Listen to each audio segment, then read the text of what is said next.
सभी पैसेंजर्स से अनुरोध है कि वो अपनी सीट पर बैठ जाएं और सीट बेल्ट बांध लें। प्लेन उड़ान भरने के लिए तैयार है। रात का समय होने की वजह से उड़ान भरने के कुछ देर बाद ही एरोप्लेन की सभी लाइट्स बंद हो जाती हैं और लोग सोने लगते हैं। लाइट्स बंद होने के कुछ देर बाद अचानक एरोप्लेन के अंदर किसी बच्चे के रोने की आवाज गूंजने लगती है, जिससे सबकी नींद खुल जाती है। किसका बच्चा है? प्लीज इसे चुप कराएं। सॉरी सर, हम बस अभी सबको शांत करवाते हैं। एयर होस्टेस प्लेन की लाइट्स ऑन करती है और पूरे प्लेन में रोते हुए बच्चे की जांच करती है, लेकिन उसे कहीं भी कोई बच्चा नहीं मिलता है। प्लेन में तो एक भी बच्चा नहीं है, फिर ये रोने की आवाज कहाँ से आ रही है? एयर होस्टेस सभी पैसेंजर्स को ये बात बताने ही जा रही होती है, तभी रोने की आवाज बंद हो जाती है। आवाज बंद हो गई। पैसेंजर्स को इसके बारे में नहीं बताती। सच पता चलने पर सब बहुत डर जाएंगे। यही अच्छा होगा कि मैं असुविधा के लिए माफी मांगकर सभी को दोबारा सोने के लिए बोल देती हूँ। एयर होस्टेस वही करती है जो उसने सोचा होता है और सभी पैसेंजर्स दोबारा सो जाते हैं। इस बार लाइट्स ऑफ होने के कुछ देर बाद बच्चे के साथ किसी औरत के हंसने की आवाज आनी शुरू हो जाती है, जिससे एयर होस्टेस डर जाती है और तुरंत एरोप्लेन की लाइट ऑन कर देती है। ये सब क्या हो रहा है? क्या हम शांति से सो भी नहीं सकते? I am really very sorry ma'am, मैं अभी देखती हूँ। पैसेंजर को शांत कराकर एयर होस्टेस वापस अपनी जगह पर चली जाती है और डरते हुए अपने मन में सोचती है, जब एरोप्लेन में कोई बच्चा है ही नहीं तो फिर अपने बच्चे के साथ ये औरत की आवाज कहाँ से आ रही है? हे भगवान, सफर अच्छे से कट जाए, कोई दिक्कत ना हो। एयर होस्टेस ये सब सोच ही रही होती है कि तभी आवाज बंद हो जाती है, जिसके बाद एयर होस्टेस डरते हुए प्लेन की लाइट्स ऑफ कर देती है। कुछ देर तक कोई आवाज सुनाई न देने पर और एरोप्लेन में शांति का माहौल देखकर एयर होस्टेस भी सुकून से अपनी जगह पर बैठ जाती है। पर उसके बैठते ही वहाँ एक और अजीब घटना घटती है। उसे हवा में उड़ते किसी बच्चे की परछाई नजर आती है, जिसे देखकर एयर होस्टेस बहुत डर जाती है। इस बार आवाज के साथ भूत को एरोप्लेन में उड़ते हुए देखकर सभी एकदम हैरान रह जाते हैं और बहुत डर भी जाते हैं। लोगों को डरा हुआ देखकर एयर होस्टेस सुरक्षा को ध्यान में रखते हुए अनाउंसमेंट करती है, कृपया आप सभी अपनी जगह से ना हिलें और अपनी अपनी सीट बेल्ट बांध लें। डर की वजह से एरोप्लेन में भगदड़ मचाने से हम सबकी जान को खतरा बन सकता है। एयर होस्टेस की बात सुनकर सभी लोग अपनी जगह पर बैठे रहते हैं और सीट बेल्ट बांध लेते हैं, जिसके बाद वो भूत बच्चा रोते हुए पूरे प्लेन में उड़ता रहता है, जिसे अनदेखा करने के लिए कोई अपनी आंखें बंद कर लेता है तो कोई मन ही मन मंत्रों का जाप करने लगता है।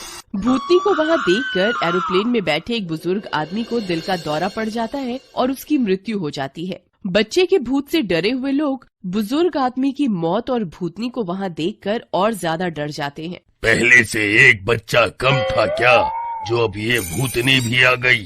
इसने तो आते ही उन बुजुर्ग अंकल को भी मार दिया।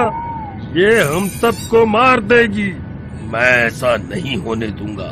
हमें अपनी जान बचाने के लिए खुद ही कुछ करना पड़ेगा।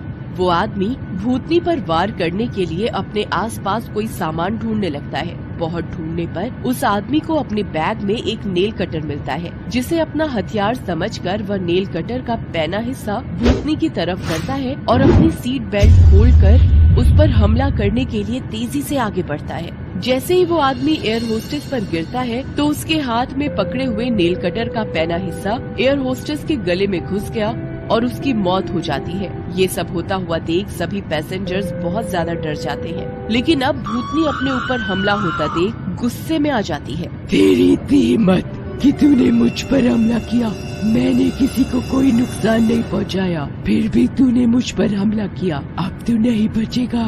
इसके बाद भूतनी उस आदमी को हवा में लटका देती है और फिर उसे एरोप्लेन से बाहर फेंक देती है, जिससे एरोप्लेन की खिड़की टूट जाती है और प्लेन का संतुलन बिगड़ जाता है। प्लेन के अंदर ये सब शोर सुनकर और संतुलन बिगड़ा देखकर एरोप्लेन का एक पायलट अपने केबिन से निकलकर बाहर आता है और प्लेन की हालत देखकर एकदम हक्का बक्का रह जाता है। ये सब यहाँ क्या हो रहा है और इनकी मृत्यु कैसे हो गई? पायलट की आवाज सुनकर भूतनी की नजर उस पर पड़ती है, जिसे देखते ही भूतनी गुस्से से लाल हो जाती है। तुम भी यहाँ हो?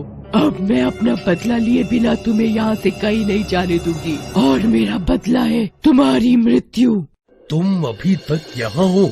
मुझे लगा मैंने तुम्हें खो दिया और दोबारा कभी नहीं मिल पाऊंगा, पर तुम्हें यहाँ देखकर मुझे बहुत अच्छा लगा। पहले पहले मुझे और मेरे बच्चे को मार दिया, तुमने हमें नहीं बचाया, अब प्यार का दिखावा कर रहे हो। मैंने किसी को नहीं मारा, तुम बेहोश हो गई थी, इसीलिए तुम्हें सच्चाई का पता नहीं है। एक बार मेरी बात सुन लो।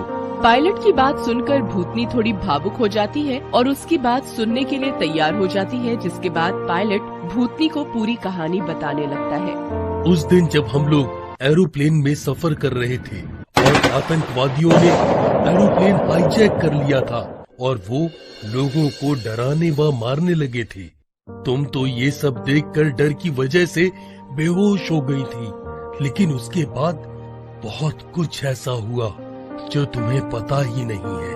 क्या हुआ?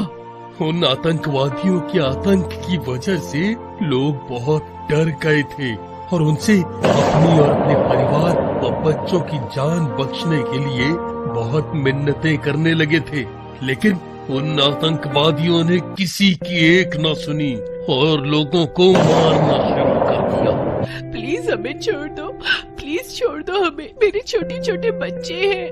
मम्मी, क्या ये अंकल हमें मार देंगे?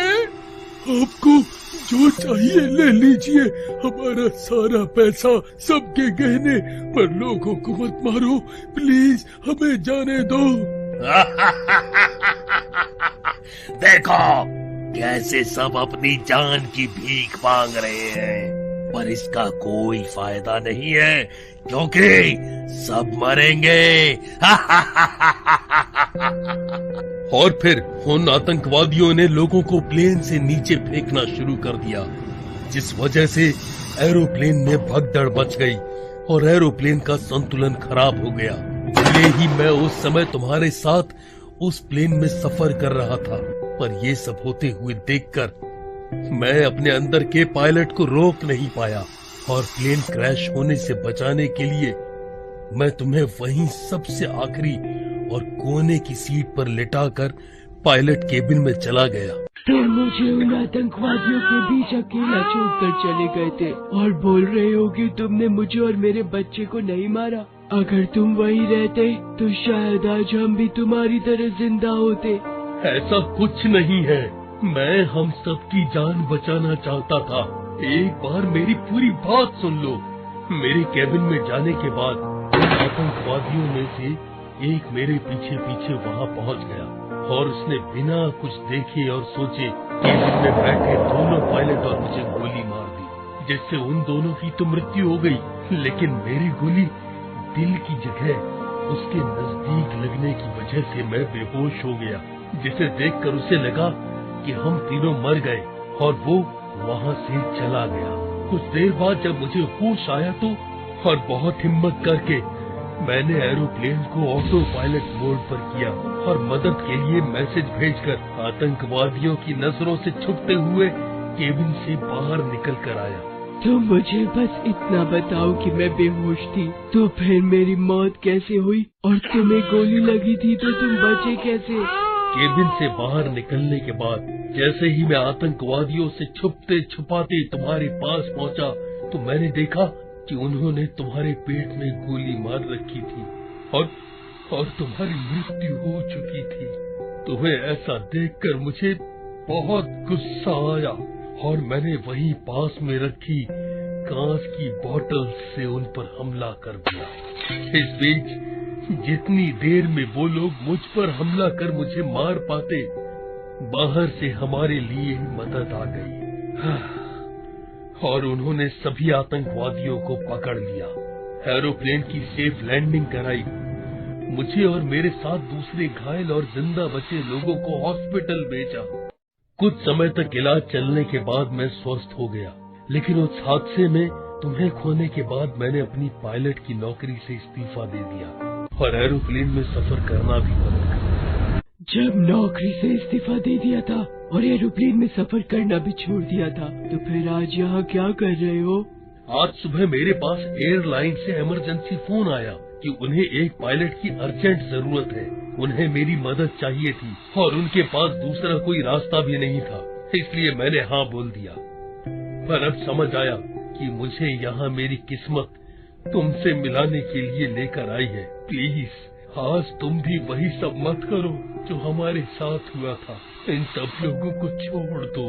अगर तुम मुझसे गुस्सा हो तो मुझे मार दो और अपने साथ ले चलो। गुस्सा तो मुझे तुम पर बहुत था, लेकिन आज समझ आया कि सब भी मतलब का था। मैंने कैसे सोच लिया कि मेरा पति अपनी ही पत्नी और बच्चे को मार सकता है। मुझे माफ कर दो, मैं किसी को कोई नुकसान नहीं पहुंचाऊंगी। शायद अपनी इसी नफरत की वजह से मैं आज तक इसी एरोप्लेन में फंसी हुई हूँ। भूतनी की बात सुनकर पायलट बच्चे के भूत की तरफ देखता है और भावुक हो जाता है, जिसके बाद वो रोते हुए अपनी पत्नी और बच्चे की मुक्ति के लिए प्रार्थना करने लगता है, जिसके साथ साथ एरोप्लेन के सभी पैसेंजर्स भी उनकी मुक्ति के लिए प्रार्थना करने लगते हैं। अपनी पत्नी और बच्चे को इस तरह अपने आप से एक बार फिर दूर जाते हुए देखकर पायलट बहुत ज्यादा भावुक हो जाता है और रोते हुए आसमान की तरफ देखकर बोलता है, मुझे माफ करना कि मुझे तुम तक और अपने बच्चे तक पहुंचने में इतना समय लग गया और तुम्हें इतने लंबे समय तक यहाँ फंसे रहना पड़ा। पर आज मैं तुमसे एक वादा करता हूँ कि अब दोबारा कभी भी अपनी पायलट की नौकरी और एरोप्लेन से दूरी नहीं बनाऊंगा। और जब भी मैं किसी एरोप्लेन में रहूंगा तो कभी किसी भी वजह से उसमें किसी की मृत्यु नहीं होने दूंगा।